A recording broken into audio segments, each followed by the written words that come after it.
Welcome to the Getting to the Root of It podcast, where our mission is to unearth the power and potential of the CBD hemp wellness industry. Grab a seat as we root out the myths from the marketing and discover the science-backed benefits of this popular plant medicine. Hosts Bob Finnegan and Sarah Nilsson shoot it to you straight to help you make educated choices regarding hemp-based wellness. Hello, listeners. Welcome to Getting to the Root of It podcast. I'm your host, Bob Finnegan. Hope everybody's having a great day. I'm here with my wonderful co-host, Sarah. How are you today, Sarah? Hey, wait, wonderful. Like, you should have a couple of adjectives, not just wonderful. Like, you can go on for a minute. I mean, wonderful, smart. Yeah, there you go. Okay. Brilliant, actually. Assertive. Yes. I am great. I'm excited All for the this things. episode, too. Yes. And you look great today, Sarah. I just wanted to point that out. Thank you. The morning, the West Coast mornings are treating you very well. Well, this is an exciting episode. I'm particularly excited. This is one of my favorite topics, so I hope you're as excited as I am to introduce for sure. a wonderful guest, Jenn Trepeck. How are you? I'm good. How are you? Awesome. Jenn is with us today from New York, correct? Yeah. It's a little rainy today, but it's good. That's fall, you know. Well, it's a little rainy and cloudy here, but we're going to make the best of it. We're going to bring a lot of smile and sunshine to our listeners today with this topic. Excuse me, Sarah excited. from Seattle over here. I think I trump all of you when Totally. it comes to the gray For weather. sure. Although every time I go to Seattle, it seems like it's really sunny and beautiful. So I think it's sort of a lie, but maybe not. And that's actually a true story. We say that. You just want to keep the riffraff out. Keep the housing market as high as it can be. Yeah. Well, let's get into it, Jenn. We're so excited to have you to tell the listeners a little bit about you. Incredible background as an optimal health coach, a very accomplished podcaster and business consultant. After graduating from the University of Michigan from the Ross School of Business, Jenn founded Better Life Now LLC while working full-time in hedge funds. We're going to get to the root of that in a second. She has over a decade of coaching clients. Jenn also has a wonderful podcast. We can give you a little plug here that she started way back at that same time, called Salad with a Side of Fries podcast, to help pay it forward and reach a bigger audience, to teach all of her wealth of knowledge and nutrition and education and all the things that no one ever taught us. So that's super exciting. Jenn also implements revenue-generating wellness programs with a lot of doctors' offices, spas, and salons, furthering her mission to expand and help change the state of healthcare as a certified transitions lifestyle coach and consultant. When not hunkered down during the pandemic, sitting at home like many of us, Jenn is typically working out at Physique 57 and finding new and fun restaurants in New York City with her friends and family. Thank you. That was quite the intro. I appreciate it. What is Physique 57? I've read this in many of your bios. I just want to be able to get to the root of that very quickly. Absolutely. So it's a workout method based on the Lottie Burke method, which evolved into bar method. So it's sort of the ballet bar workout, but I sort of describe Physique as bar method on crack, which maybe isn't the kosher way to say it. It's sort of like bar method meets high intensity interval training. This sounds really complicated. Should I be doing this? Should I be doing the bar ballet method meets high intensity training You lost me as part of my regimen? Workout. Yeah, sorry. Right, yeah. You know, the trick to the workout thing is to find what you like and what you'll actually do. So it's less about what and more Jenn? about... What if you don't Well, that might be anything? an offline conversation, Sarah. This is a health and wellness broadcast. You know, our listeners are health conscious, hemp enthusiasts, hungry for knowledge and new methods. What does the 57 stand for? Is it? So should I be acting like I'm 57? Right. The class was 57 minutes. Their first location was on 57th Street, but I think the 57 was about how many minutes the class was. But truth be told, every teacher sort of goes over these days, so it's all good. So it could be Physique, What about 58, 8-minute but not abs? Let's physique talk about 5. that. It's not physique 8-minute abs, Sarah. Right. Well, I also teach my clients something called 30-30-30. And you could do it. It was originally designed like when we used to watch commercials, when watching TV. And it was 30 crunches, 30 squats, 30 push-ups. But you could do different variations. I designed one that was like all from sitting in a chair for people. So you can do any kind of variation, but it's 3 different things, 30 each. And in all the variations that I figured out, it takes less than 2 minutes. So like when you're between Zooms and you're like, what can I accomplish in 2 minutes? Do a 30-30-30. Interesting. It really is incredible how much you can accomplish with fitness in such a short amount of time using just pure body weight. I've had to retool all my workouts as a pandemic garage workout enthusiast now. Enthusiast is, I use that term very lightly. Yeah, it has air quotes. Yeah, I'm air quoting that. Well, obviously you're passionate about fitness and wellness and nutrition. Tell us how you got here. Tell us how you migrated from the world of Wall Street and hedge fund to paying it forward with wellness. Yeah, so I sort of joke. Well, I was a dancer growing up, and I joke that I was the skinny one in a family of dieters. So really now what I understand that to mean is that I was just on a diet my whole life, whether I realized it or not. But so I think it was really between high school and college, I stopped dancing as much as I did before, and all my food changed because I was eating in a dorm, and all of these things culminated in genetics and lifestyle changes creating weight gain. And I was like, okay, I know what to do. I watched my family do this my whole life. And I tried every diet under the sun. I spent years gaining and losing and gaining and losing. And then after college, I moved to New York. It was all the same stuff, continuing over and over. And it's sort of worlds collided because I was looking for something to do outside of my full-time job. And I still had my weight management saga going on. Mm-hmm. And I was introduced to the program that I now teach. And at first I was like, no, that's cool. I'm good. I've got my thing. I don't need whatever you have, But I saw people who were following this. And the first thing that struck me was that they were keeping the weight off. And then there was this woman who told her story of losing 150 pounds. And wow. I am sitting, right? Like that's another person. But the craziest part, yeah. And the part that really couldn't compute in my head was because when I looked at her, I couldn't see where 10 pounds could have been on her body. Right. And it was like, my brain was like, this does not make sense. And I had a moment with myself of like, Jennifer, right? This wasn't even Jen. This was like a full name moment with myself of, uh-oh. Right. It was like, they clearly know something that you don't know. So get out of your own way. And I worked with a coach. I followed the program myself. It completely changed my life. Like the only thing that's allowed me to say I've kicked my food issues. Mm-hmm. And it was one of those things where I started to think, I really experienced it as the nutrition education we're all supposed to know and no one ever taught us. Mm. And I was like, but why isn't this what we learned?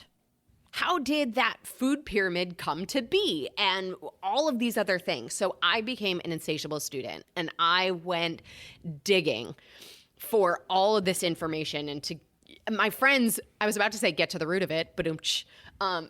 You can say that. Right. It's very catchy. Yeah. It is. And so I started the world by storm. reading. Right. So I was reading every book I could get my hands on and talking about it with people. And I was like, this is my thing. This is what I'm going to do outside of my full-time job so that eventually I don't have to work for somebody else. But it started from my own journey and then sort of digging into like, well, how did all these other things come to be? Mm-hmm. Yeah, it's fantastic story, and I love hearing it.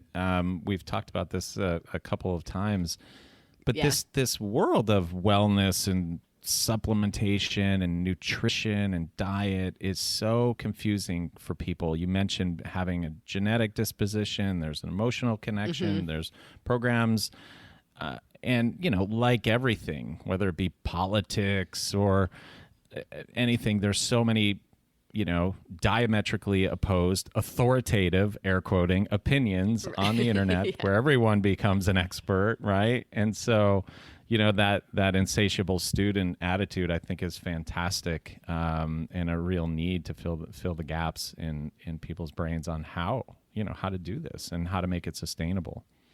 Yeah. Well, thank you. So what is it exactly that you do? Now you found this part in your journey. You became a student of this kind of methodology, and now you're teaching it. But what exactly is it? Yeah. So my specialty is weight management, but of course, I joke that that's sort of what brings people in the door. And of course, we're dealing with sleep, stress, energy, all the factors. The nutrition piece of it focuses on low glycemic impact nutrition. I do a lot of work with supplementation. And then I work with clients one-on-one or in small groups over a 12-week period to kind of relearn all of these things. And I think what's really interesting is that, especially in the weight loss space, there's so much around the mental side and habits and routines and all these things. But I think what's often overlooked is the chemical side of what happens in the body as a function of our food choices. And so with the way this is set up, we start first with the nuts and bolts nutrition of how food impacts our body and how our body processes food. And then, sort of magic/not magic, a lot of the cravings take care of themselves. And then we're in a place to say, oh, you know what I notice? When I don't sleep, that cookie looks extra good. And so when we start with the nuts and bolts part, then we can get into the habits, the routines, the stress, and all the other factors that make this not so simple. So it really starts with that discovery of the person, and applying, or I think you said relearning, rewiring what maybe we were taught, all the way back to the pyramid of food, as you highlighted, which in many ways is a flawed methodology. And some of us, the cookie looks good even when we have slept, Jen. So. Right. So, Sarah, maybe we should have more of a conversation so we can deal with some of that stuff. Yeah. We need to take this offline. Right. Asking for a friend. Yeah. Right. Totally. You can bring her to the call. But it's but it's an interesting thing. Like, that food pyramid is actually based on economics, not nutrition or biology. Right? What does it have as the biggest piece of that puzzle at the bottom? The biggest piece of the pyramid is grains. No one on the planet has a grain deficiency. We don't, right? And when we look at first of all, it was based on getting us to eat what we grow in this country. We grow corn and wheat and now soy, right? And so it was about getting us to eat what we grow, not about what is best for the human body. And when we look at the nutrients that we get from grains, they're actually inefficient. Like, we can get more bang for the buck in nutrient density and nutrient value from other food choices. It's really interesting and hopefully not controversial to our listeners that, some of these things, we're challenging the norms, because there's real evidence that it is, based on economics, not always, valued nutrition.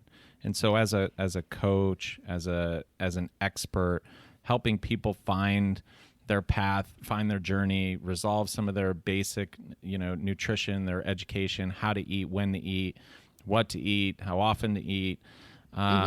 and helping them resolve, many of the issues, see what happens, whether it's metabolic health, you mentioned stress or energy or cardiovascular. That's really the place where you begin.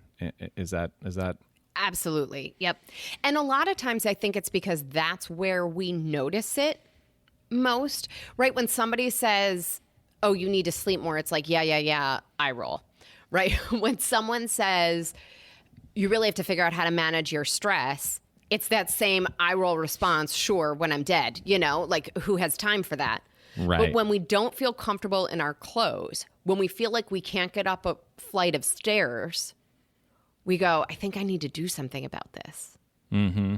It's not always the reactive things that we need to do. It's the proactive things that will help us build a long and happy and healthy life, which is, not always the way that we think. We have a problem, we can't sleep, we take a pill, and we can sleep. Right. And what's interesting? To deal with things. No, go ahead, Sarah. We don't tend to deal with things until we max out our comfort zone, right? So we know that we're not feeling that great. We know we're sluggish. We know we're gaining weight. But it's not until we kind of get to our own personal breaking point that we're like, okay, I need to fix this. And then we go into this overhaul mode. And maybe I'm just speaking for myself. But then you're like, then all of a sudden you're like, I'm not eating anything for 5 days, or I'm fasting, or I'm going to work out, 2 hours a day every day. And, that's also counterproductive, I'm assuming too. Like, we don't just in general take good care of ourselves long term. Exactly. And I think, first of all, one of the things we see in research over and over and over is that our overall health is directly tied to our metabolic health. But to your point too, it's our threshold of what it takes for us to do something about it is what shifts. And I'd like to think, over the last year, one piece that's really been a win for all of us is noticing the importance of our health. And that if we really don't have that, then where are we? Do all these other things actually matter? Mm-hmm. Yeah. And I think people have a greater, potentially a greater awareness and spotlight on that, having work from home, reprioritizing our lives, commutes versus and career growth versus family moments and time, really trying to find that balance in their lives. We've kind of put a little bit, maybe a greater spotlight on it. We haven't been able to go to gyms, fast food is there.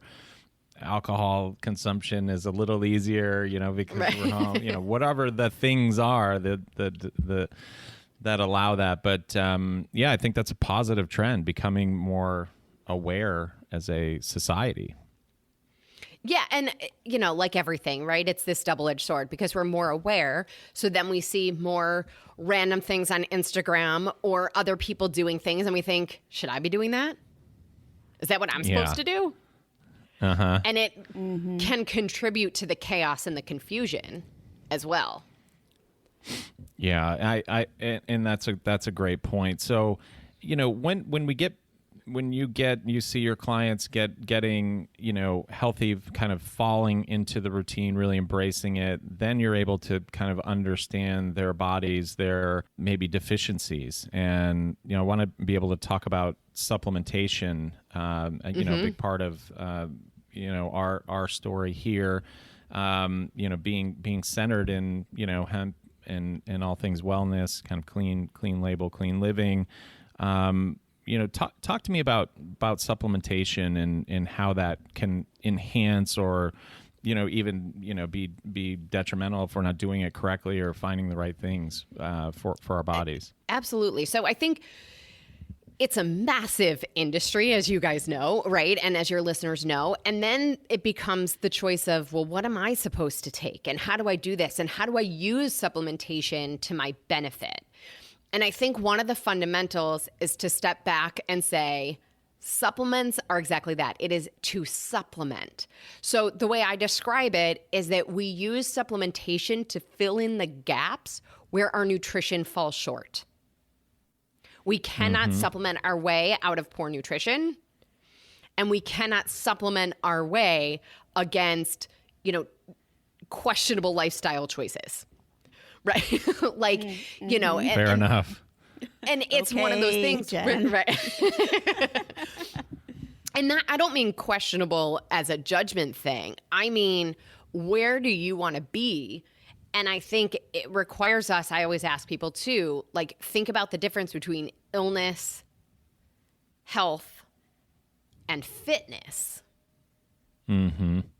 Right. And there's this spectrum. And really what we, I think, hopefully have all come to understand that health is not simply the lack of dis-ease or disease and symptoms, but health is actually vitality and energy and, you know, being able to live our lives and do all the things that we want to do. Yeah, that makes sense. And hopefully getting to a place where that becomes easy and the energy becomes as addictive as the cookie. You know, the feeling Right. that you have Yeah. around happiness and vitality is the core.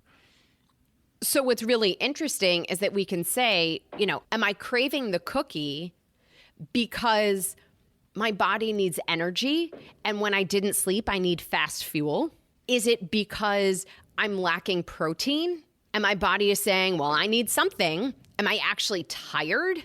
And my body is saying, well, if I'm going to stay awake, you got to give me what I need, right? You know, sugar. That's right. Carbohydrates are the body's preferred form of fuel. So when we get to a place of depletion or it's so low, chemically our body is craving those things. So one of the things we can look at is nutrients. What nutrients are we missing? And, you know, one of the things that I actually do, and this is sort of controversial, I'm going to say it anyway, but I actually do recommend a high quality multivitamin for just about everybody.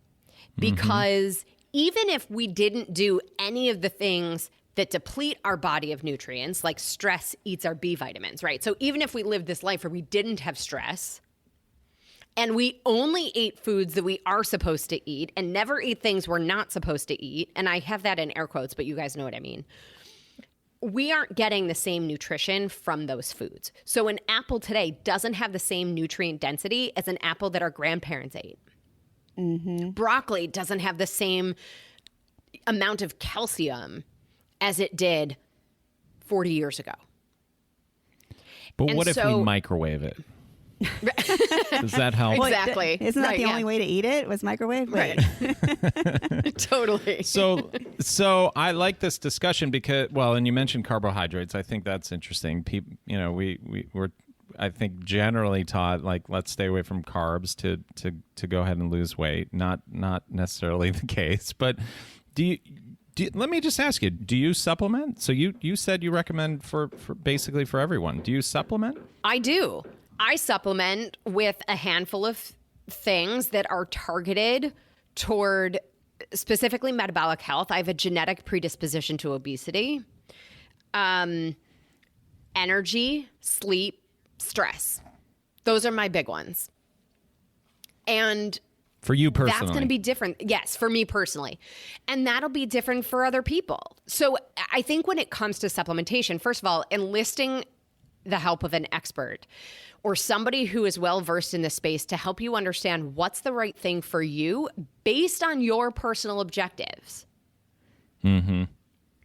And that also can shift over time, right? So it's a continued conversation, not necessarily check the box one and done. But the other thing is we can use supplementation to also rehab certain things and then shift focus, right? So there are herbs and nutrients that we can even use to rehab the metabolism where you don't need it necessarily forever, but it can get us back on track, right? Get the body functioning properly as it is supposed to, and properly responding to hormones and things like that. And then we can sort of move on. So the world of supplementation is messy, to say the least, right? So with the help of an expert, it's not just finding what things are the right nutrients or herbs for yourself, what kind, what dosage, when to take, all of those kinds of things, how to read the label and understand the ingredients that you're getting and choose between what's there.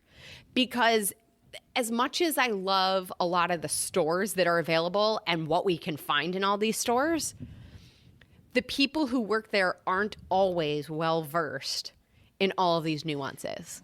No. And you might be catching a kid with an after-school job who is told to sell this one because it's about to expire. Jen, you're blowing people's minds right now. So I've gotten my nutrition and I've relearned and rewired my thinking. I'm on a journey where I understand how my body's reacting. I have more energy. I'm handling my stress. My body is feeling better. Now I've got to go and augment, supplement, as you say, with support. I enlist the help of an expert. I think that's a very important part of this story to recognize. But, when I go to the store or wherever I go, my health food store, my grocery store, my pharmacy, and I look for supplements that are tied to my body, my needs, which change over time, what should I be looking for? Give me something I should be looking for and some maybe red flags, some things that I should be, concerned about or avoid. Yeah, so I think it comes down to also knowing what you're looking for, what you're looking to address or promote within your own system. But I think generally across the board, some things to look for. Where was it made? Right? And a lot of times, where are the ingredients coming from? By the way, if you don't know, take pause, right? For me, a big red flag is proprietary blends. Now, not all proprietary blends, but if it says proprietary blend but doesn't tell you anything about what's in that blend, for me, that's a red flag, because what makes something proprietary is the amount of each thing in it, not what's in the proprietary blend.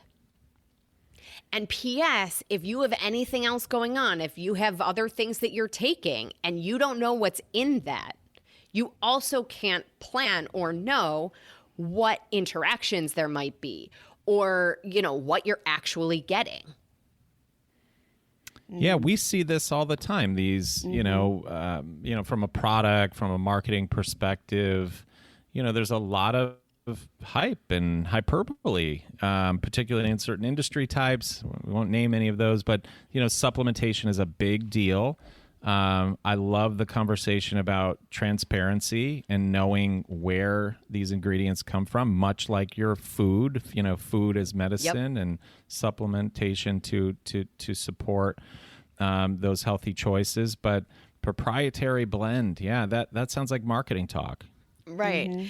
And I would also, this requires, again, somebody who's done some research or knows these things and has looked at some of the studies and stuff, but the quantity and the quality of the ingredients. So, for example, specifically with metabolic health, I will often look at CLA. CLA stands for conjugated linoleic acid. And I've heard people over and over say, I tried that. Oh, it didn't work for me. Cool. Which one did you take? And 9 times out of 10, what we see is that the type of CLA that was in the product was not the same as what was studied, and or the dosage was so little. See this with omega-3s too. The dosage is so small that to actually get the therapeutic benefit, it's not going to come from a single dose or even from their recommended dose. Which is so similar to what we see in the hemp space, right? Someone picks up their CBD at the gas and go, and it's like, oh yeah, I tried that, didn't work. But really, when you drill down into it, there was maybe little to no CBD in it, or it was, junk in quotes from China or whatever. So, fighting the same battle over in the hemp space for sure. Yeah. So I'll give you guys a couple, because I'm big on tangible, give you something. So CLA, the therapeutic dosage is 3.6 grams. Below which in the studies there was less benefit, above which there was no added benefit. And so we see, that being the therapeutic dosage. It works better when paired with exercise, but the studies didn't necessarily have the participants exercising. And the type of CLA that you're looking for is called tonalin CLA, TONALIN. That was the actual brand of CLA that was studied. And omega-3s, right? Our therapeutic maintenance dosage is 3,000 milligrams or 3 grams of DHA and EPA if we're looking for the cardiovascular benefits. Mm-hmm. And so if you pick up one that's, and you want it made in the US and you want it made from deep sea fish, sardines, anchovies, not tuna, not salmon, right? Higher up on the food chain, greater chances of mercury poisoning. You can test your omega-3. If it's high quality and all omegas, put it in the freezer. It should not freeze. If it does freeze, you've got some water in there.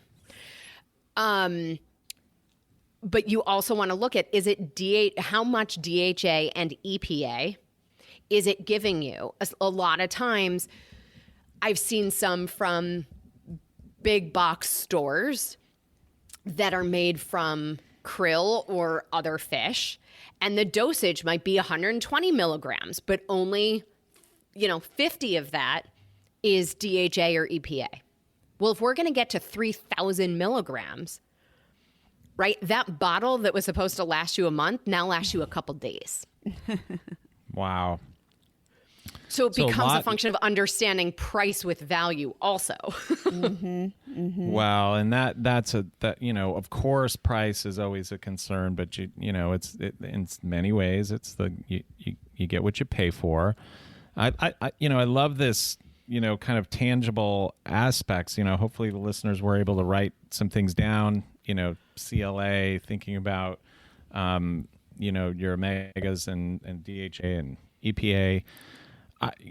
While everybody's got their pens out, if you were to, tell the listeners in a very, I guess, tangible way, what to think about in terms of, and make some recommendations on a basic program, like how would I get started? How would I think about supplementation? Again, not running past that. I'm now, reprogrammed. I'm paying attention and attuned to my body. I'm eating the right things and making healthy lifestyle choices. But talk to me about some recommendations on supplements and supplementation.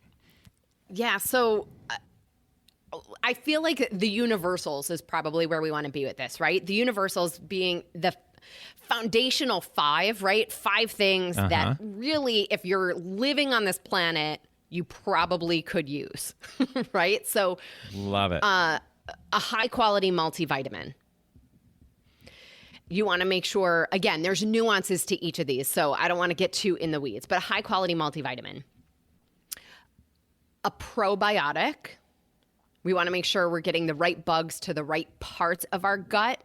So I like to look for one that's made with LiveBac and BioTrack, which keeps the bacteria alive and delivers them to the right place in the gut. Antioxidants. So one antioxidant at a minimum, but when we think about the system, antioxidants are sort of like a lock and key system, and not all of the locks in the body are the same. So we want to make sure we're getting keys of a variety of shapes. We're getting antioxidants in a variety of shapes to help with inflammation and oxidative stress in the body. Magnesium is number 4 of the 5. So magnesium, head discomfort, magnesium is a big thing, but also like when we think of muscles and blood vessels and all the parts of our body, when we're stressed and when we're tense, right, there's like this tightening. Magnesium helps with the relaxation, the release. So magnesium. Right. And vitamin D. Any type of magnesium that you... Yeah, there's a lot of, maybe a lot might be the wrong word, but there's definitely controversy over magnesium supplementation. And a lot of that comes down to bioavailability and really understanding what's in it. I'm trying to not get too in the weeds, but I think citrate and glycinate are the big types, and we want to just be careful on what we're getting and where and when. The one I take is a majority citrate and then a little bit. Right. And my memory might be failing me, so I will look it up too and just triple check. And our listeners will fact check you, so don't worry about that. Yeah. And then you mentioned vitamin E. Vitamin E, how does that help? How does that help the vitamin foundational D. 5? Vitamin D is in dog. Yeah. So we know about vitamin D in relation to the sun, right? And we've heard a lot about vitamin D in connection with our immune system. Specifically, you want it to be vitamin D3. I recommend it with K2 in the formula as well. And that helps it, get into the bones and get into where we need it rather than just floating around in the blood. D3 is the most bioavailable form of vitamin D, but also realize even if you spend time outside, the way we shower regularly, hopefully, the use of sunscreen, right? Those actually prevent our body from getting what it needs from the sun to create proper amounts of vitamin D, right? Like showering regularly, our skin doesn't have the oils that it actually needs to properly get some vitamin D from the sun, convert it into D3 and be able to use it. So those would be sort of the foundational 5. If you wanted to kick it up from there, right, and go to what we would call like the elite 8. Oh, let's kick it. All right. Give it to us, Jen. All right. So omega-3s, like we talked about before. Coenzyme Q10. So CoQ10 is like, it fuels the mitochondria of every cell in our body. The mitochondria is like the battery, the energy source of every cell in our body, in particular our muscle cells. Also, there are certain classes of drugs, traditional Western medicine medications that block our body's production of CoQ10, trying to help your body not produce cholesterol. But when we think about our heart is a very big muscle. So if we're blocking our body's CoQ10 production, we probably have a problem. And our body's natural CoQ10 production decreases with age. And then the last one is a B complex. And so a lot of people will hear about B12 or whatever it is, and we want to make sure we're getting a B complex. Think of all your B vitamins as a family. Everybody has to be invited to the party for any of them to work and do their thing. And if you have any stress, you're eating up your B vitamins super quickly. So like a sign you might need B vitamins is when you're like, I picked up my phone to do what now? Now I'm in the depths of Instagram. Or I can't find my keys. Where did I put them? Well, you're hitting a little too close to word's home. not right. The words aren't coming to you. Yeah, maybe some B vitamins. What was that again? Right, exactly. Yeah. You're who now? Right.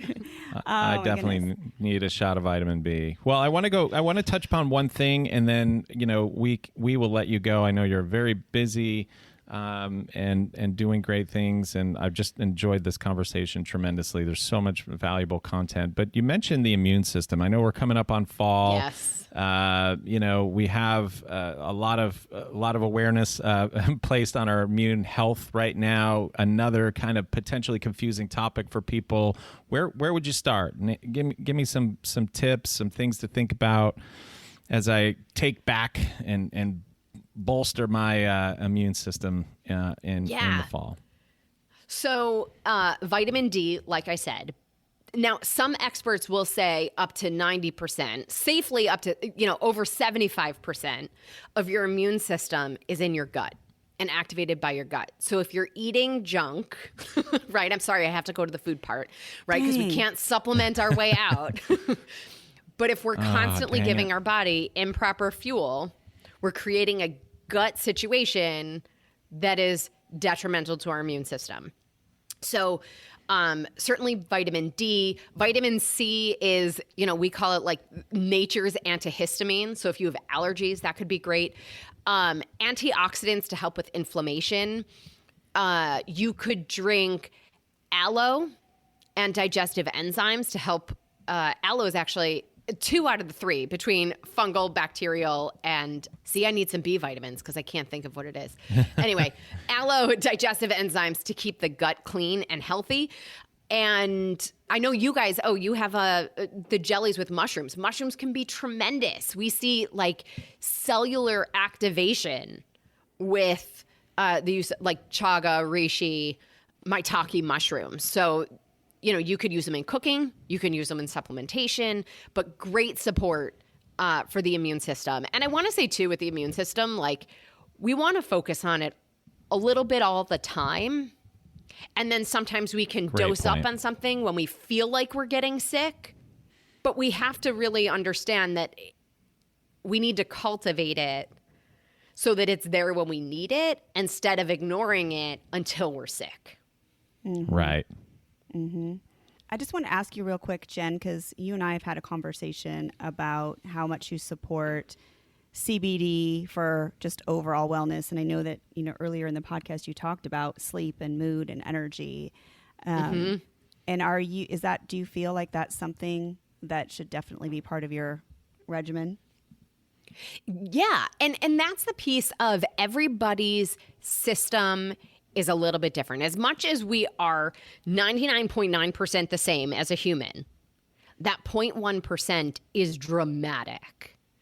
And it's about each of us finding the formula that works for us. And so some people respond really well to CBD and noticing what happens. And some people are like, what really works for me is, some ashwagandha or whatever. And so we can look at and explore all the different tools that are out there for each of us to find the combination of nutrients and supplements and choices and lifestyle choices, right, that can help us feel our best every single day, all the time. So CBD can be a tremendous piece of that. Yeah, for sure.